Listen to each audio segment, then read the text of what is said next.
The Orleans, Part 1. After 3.5 hours of sleep, again, I didn't wake up with much energy.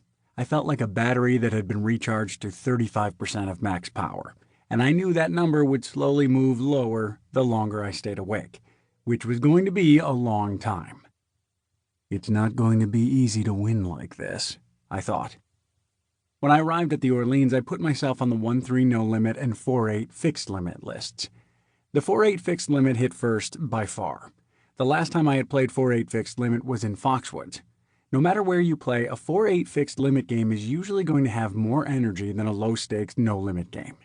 I retired from no limit last month. White Hawaiian, a mid-60s man wearing a white Hawaiian shirt, said from seat 9 to my left. That's why I'm here. I didn't know you could officially retire from poker, I said. You can retire from anything. Golf, badminton, horseshoes, cooking, sex. Why would you retire from sex? I don't know, ask him. White Hawaiian pointed at Golf Guy, a healthy-looking man in his late 30s wearing all golf attire. Me? Golf Guy pointed to himself. White Hawaiian laughed hard, then turned back to me. You like Vegas? Absolutely. Why wouldn't you? You've got everything here. Golf, weather, good food, whores. On my fifth hand, I played King 4 on the button and bet it all the way through after hitting 2-pair on the flop. Only it wasn't 2-pair because I misread my hand. I thought I held King 6 for some reason. Instead of being upset, I was happy. If it was a no-limit game and I misread my hand like that, I would have lost all my chips to aces. When Space Bra stood up from her seat to rack her chips from seat 2, White Hawaiian said, much louder than he must have realized, "She's got nice tits." I didn't expect that comment, I said. I guess my reading ability is off today. Way off. White Hawaiian then leaned over and whispered to me, "You should see what they have at the Las Vegas Athletic Club." You felt you should whisper that and nearly shout about a woman's tits? That's life.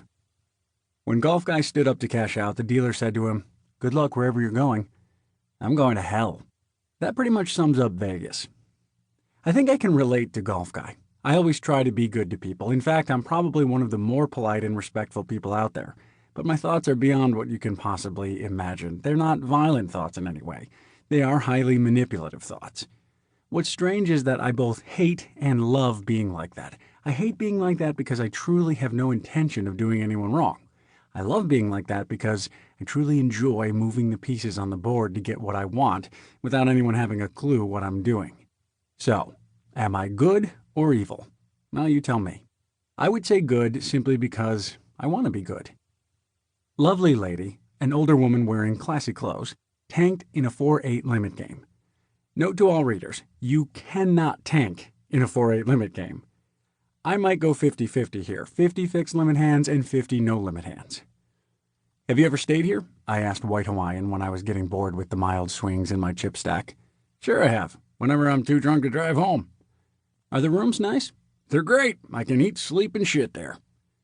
Cocktails? One of the waitresses said as she passed our table. Cocktails? Cocktails? Cocktails? Cocktails? Cocktails?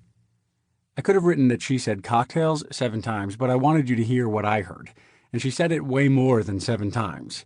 Not only that, when a different waitress came out a few minutes later, she did the same thing.